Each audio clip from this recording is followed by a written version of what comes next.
Truth Girl. Who qualifies her to put a work on these people? What's up, y'all? It's your girl, Mickey Truth, aka the Queen of Paperwork, and I am back with another video.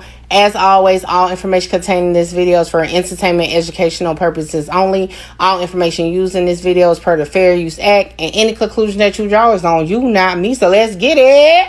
Good morning, Truth Team. Happy Tuesday. So listen, ever since document 191, which is the government's proffer in the Oblock RICO case, so many allegations have been going over YouTube. Okay, I'm talking about this person is accused, this person is accused, but I want to focus on this particular video to Cooperator 4. Okay, many people have been accused, including the people you see here on your screen. We have J. Louis V, King Von's little brother.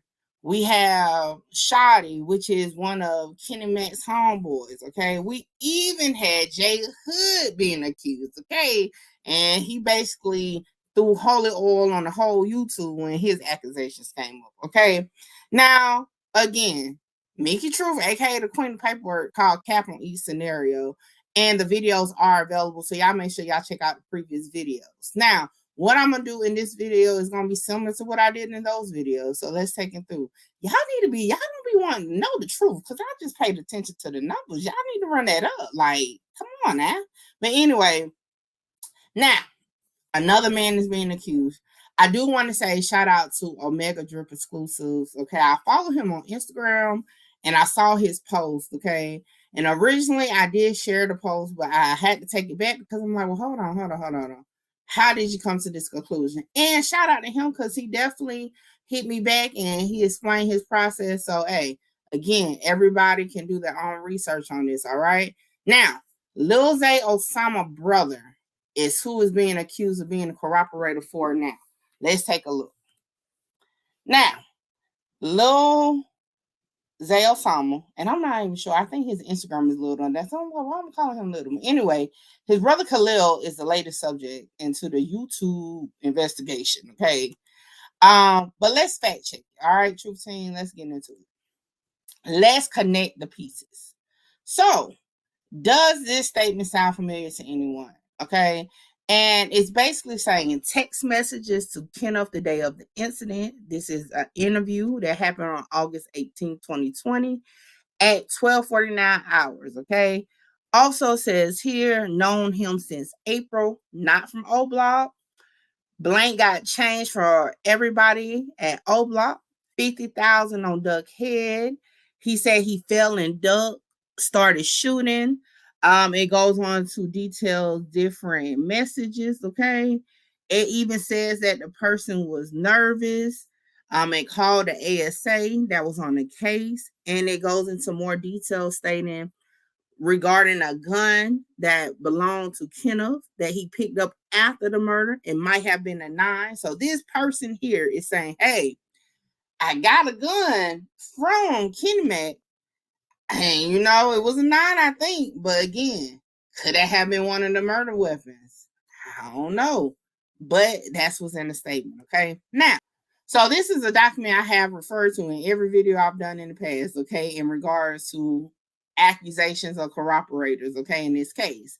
And it said August 17, 2020, Detective Marquita was contacted by FBI Special Agent Perskowski, who related Blank was in Chicago police custody at the 5th District for unlawful use of a weapon arrest, okay?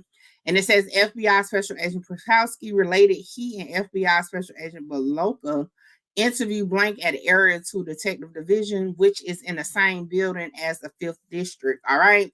And this is audio recorded and all. Now, if you go over to the second picture on your screen where the 2 arrows are pointing, okay, again, it gives a lot of details. It says, hey, Weekly is a member of the Gangsters Disciple gang, okay? It also says that Blank related that Black Disciple gang member Blank offered $50,000 reward. Now, if you are able to filter through the blanks and match it up to the written notes, it matches up. So it's the same statement. Now, the same statement appears again, okay? If you go back to that proffer, document 191, for those who are already members of my Patreon, you have access to that. For those who are not, you can go on Pacer and you can retrieve it yourself, right? This document outlines Cooperator 4, who may testify at trial, okay? And again, it says information retrieved from Cooperator 4's cell phone, okay? And it shows that text messages was going back and forth. So if we compare who was texting Kenny Mac, aka Kenneth Robertson, if we go look at the Chicago investigation, it's the witness from August 17, 2020, okay? Couple key points again to compare to the Chicago paperwork, which is that 3 or 4 people murdered weekly, but C murder was the only name Cooperator 4 remember. Keep that in mind, because in the written paperwork, only C murder name was provided. Okay, so that matches up to the Chicago investigation. Also, it says that Oblock member Davon Bennett had placed a hit out on Weekly prior to the murder, and this is additionally why Robertson participated in the murder. So again, the $50,000 was related into the notes on the investigation from Chicago. All right. Then it goes on to say that C murder off of Robertson or Oblock chain that after they murdered the Weekly and told Robertson that Robertson might as well become Oblock, but Robertson turned the Oblock chain down because Robertson was from Dipset. That again is in the written notes. 3 statements match each other, okay? So, Cooperator 4 is the person who was in jail on August 17, 2020 on a weapons charge, all right? And it breaks it down even more in that document 191, okay? Now, key things to pay attention to. Person had to be in custody on August 17, 2020. Had to be arrested in the 5th district. Had to be charged with UUW at the time of interview. Okay, keep that in mind, at the time of interview. Okay. Now, let's check the Chicago arrest website. I've showed y'all in the past how to get to that. Okay. If you pull up Khalil Dukes, okay, it does show that he was arrested on August 17, 2020 at 2:10 p.m. It even gives the location on LaSalle Street, all right? It does not provide the area, the district, or the beat, okay? So, now, according to this, he had 2 weapons charges and a warrant, okay? 2 weapon charges and a warrant. Do y'all think he fixed the bill? Do we need more information? Can y'all make a determination off of what has been provided so far? Let me know in the chat, okay? Make sure y'all be honest now. Let me know in the chat. I'm going to give y'all a few seconds. All right. So, with that being said, y'all should have to answer the questions. Let's see. I'm going to give y'all my answer. You should answer no. The information so far is not enough to put a snitch jacket on someone. We're talking about at this point a federal witness. Basically would be snitching, providing the ins and outs of the hit and all that allegedly, right? So yeah, you definitely need more to go on, but let's continue. Now, I will say Osama brother definitely got charged and convicted of the gun case, okay? And if you can see here, this is from the Illinois Department of Correction website, and it gives the case number and all. He was sentenced to 2 years for that, okay? Now, I will say the custody date is November 29th, 2019. I do think that's just something like an error, because I'm going to be honest. How can he been in jail or in prison since 2019 if he called a case in 2020? Okay, that's still up for dispute. It's going to be up to you how you go about it. But I'm going to say, in my opinion, definitely think that's just an error because it's a 2020 case. Okay. Now, if you did not know, Osama brother is currently in prison. So that's even more reason to be careful what you put on somebody, because he is currently serving 8 years for aggravated unlawful restraint. Okay. And again, the custody date says 11/29/2019. In my opinion, it could have been they just put all the same date for the actual charge, all the charges. But again, that's just my opinion. To each his own how you go with that. Also, he got 2 years for the felony possession of a weapon, and also 3 years for possession of meth, which was included in the 2019 cases. Okay. As you can see, the date of birth is January 11, 1996. This is where all the arrows are, right?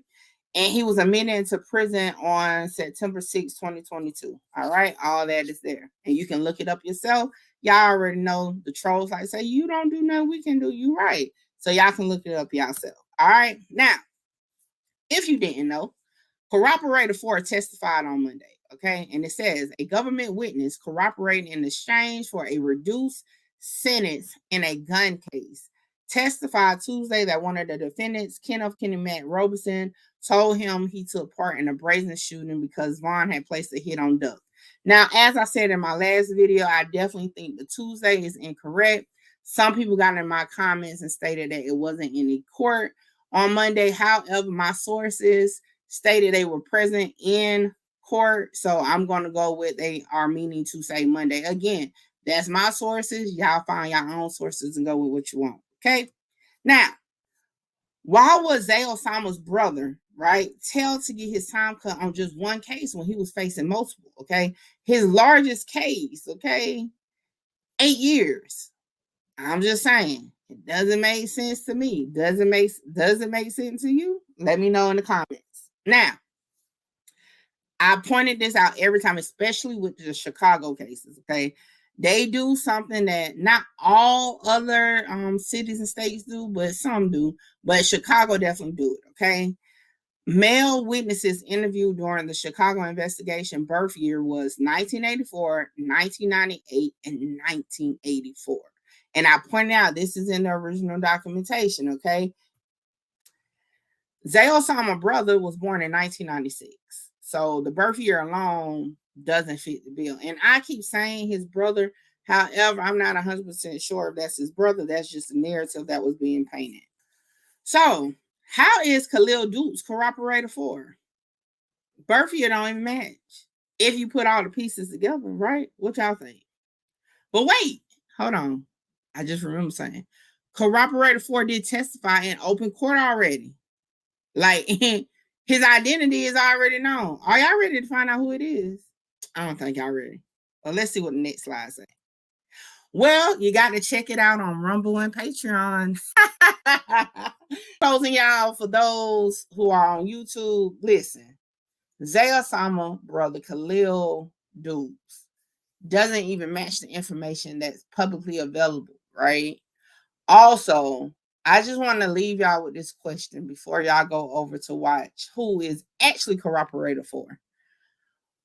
Do you think the blogs, the internet, and all that, Chicago bloggers for one, you know, they got a lot of them, would have got information that Zay Osama brother was snitching at the trial in real time and not drop the info on it?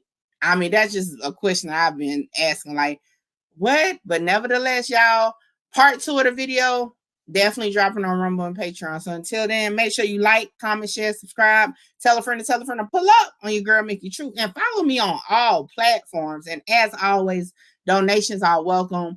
Hit the Cash App Mickey Truth 2022. Hello. No matter what you go through, do what you got to do and conquer the world.